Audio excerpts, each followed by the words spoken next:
Food Safety Standards Authority of India licensing procedure, standards and guidelines for dehydrated moringa leaf powder. FSSAI registration is mandatory for all petty food business operator. Petty food business operator is any person or entity who manufactures or sells any article of food himself, or a petty retailer, hawker, itinerant vendor or temporary stall holder, or one who distributes foods including in any religious or social gathering except a caterer, or other food businesses including small scale or cottage or such other industries relating to food business, or tiny food businesses with an annual turnover not exceeding rupees 12 lakhs. Every petty food business operator shall register themselves with the registering authority by submitting an application in Form A with a prescribed fees of rupees 100. A unique application reference number will be provided. The registering authority may grant or reject the registration with reasons to be recorded in writing within 7 days of receipt of an application for registration. If granted, the food business operator may start the business, and if necessary, the registering authority may issue a notice for inspection. Inspection is ordered within 7 days. If inspection is ordered within 7 days, inspection is done within 7 days, and registration is granted, the FBO may start the business. Food license registration procedure. Any person or entity that does not classify as a petty food business operator is required to obtain an FSSAI license for operating a food business in India. FSSAI license is of two types: state FSSAI license and central FSSAI license. Based on the size and nature of the business, the licensing authority would change. Large food manufacturer or processors or transporters and importers of food products require central FSSAI license. State FSSAI license is required for medium-sized food manufacturers, processors and transporters. The issuance of FSSAI license for a period of 1 to 5 years as a request by the food business operator. Higher fee would be applicable for obtaining FSSAI license for more years. If obtaining registration for 1 or 2 years, then the person can apply the renewal of license by making an application not later than 30 days prior to the expiry date of the FSSAI license. The food license registration procedure is like this. Application in Form B needs to be filled up along with the requisite fee and documents, and a unique application reference number will be provided, and required additional information on incomplete application will be sought out. If there is no response, the FBO may start the business after 60 days, and if there is no inspection also, the FBO may start the business after 60 days. And if inspection is being ordered to the premises, and after receiving the application and issuance of the inspection report, license will be granted if all the formalities has been completed within 60 days. If inspection report is not processed also, the FBO may start the business after 60 days.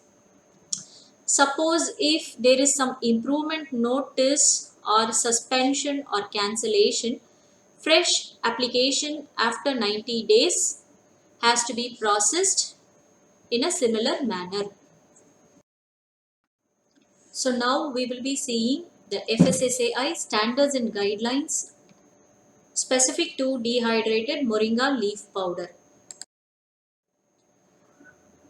So this product is falling under the Food Safety Standards Regulation 2011 2.3 of fruit and vegetable products, under sub-regulation of 2.3.36 of dehydrated vegetables. Dehydrated vegetable means the product prepared from edible portions of suitable variety of sound vegetable which is free from insect or fungal infection, free from blemishes, suitably prepared from which moisture has been removed under controlled conditions of temperature, humidity, and airflow to the extent that the product is preserved. The product may be whole, sliced, quarters, pieces, flakes, kibbled, granules, or powdered. So, in this case, it is going to be a powder. The finished product shall have uniform color and shall be free from discoloration due to scorching or enzymatic reaction. It shall be free from stalks, peels, stems, and extraneous matter. When in powder form, it shall be free flowing and free from agglomerates.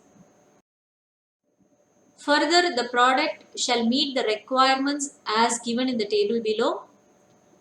Sulfur dioxide should not be more than 2000 ppm.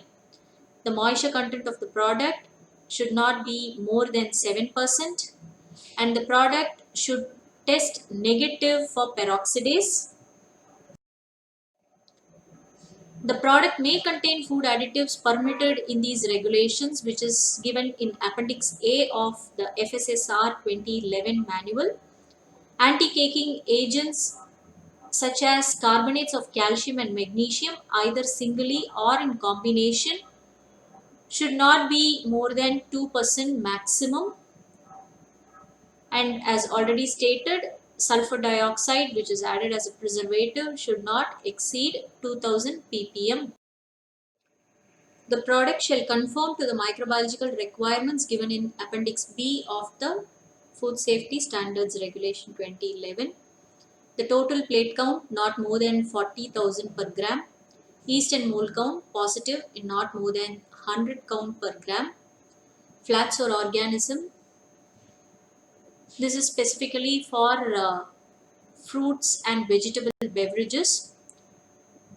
Not more than 10,000 colony forming unit per gram for those products which have pH less than 5.2, nil for those products which have pH more than 5.2. Staphylococcus aureus should be absent in 25 gram or absent in 25 ml. Salmonella absent in 25 gram.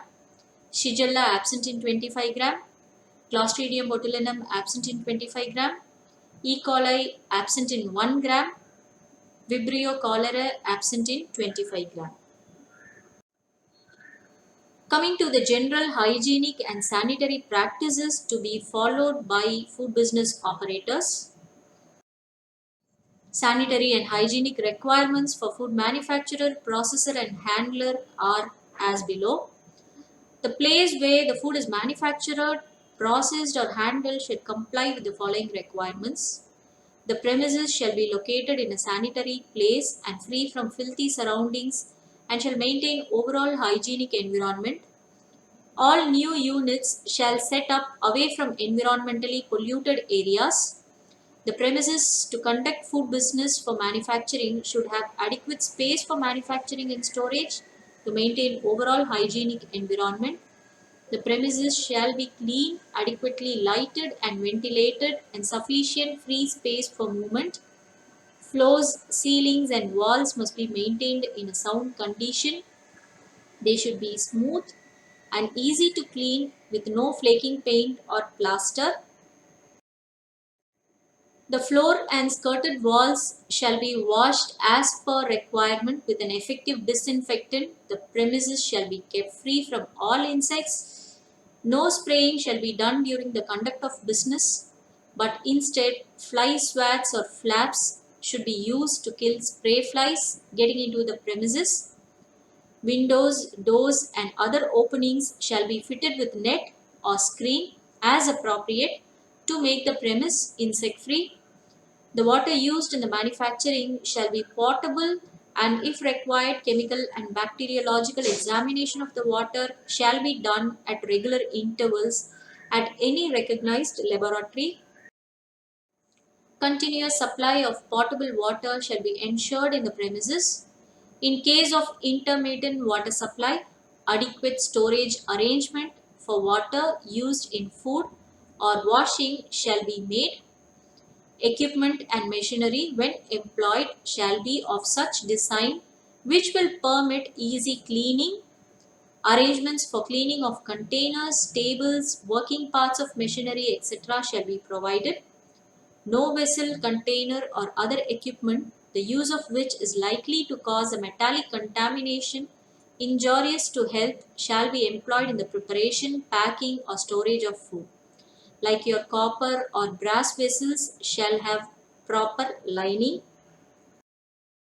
All equipments shall be kept clean, washed, dried, and stacked at the close of business to ensure freedom from growth of mold or fungi and infestation. All equipments shall be placed well away from the walls to allow proper inspection. There should be efficient drainage system and there shall be adequate provisions for disposal of refuse. The workers working in processing and preparation shall use clean aprons, hand gloves, and headwears. Persons suffering from infectious diseases shall not be permitted to work. Any cuts or wounds shall remain covered at all time, and the person should not be allowed to come in direct contact with food.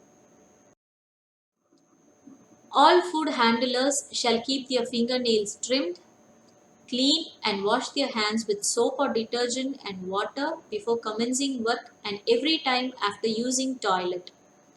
Scratching of body parts, hair shall be avoided during food handling processes. All food handlers should avoid wearing false nails or other items or loose jewelry that might fall into food and also avoid touching their face or hair. Eating, chewing, smoking, spitting, and nose blowing shall be prohibited within the premises, especially while handling food. All articles that are stored or are intended for sale shall be fit for consumption and have proper cover to avoid contamination. The vehicles used to transport foods must be maintained in good repair and kept clean. Foods, while in transport in packaged form or in containers, shall maintain the required temperature. Insecticides, disinfectants shall be kept and stored separately and away from food manufacturing, storing, handling areas. Thank you.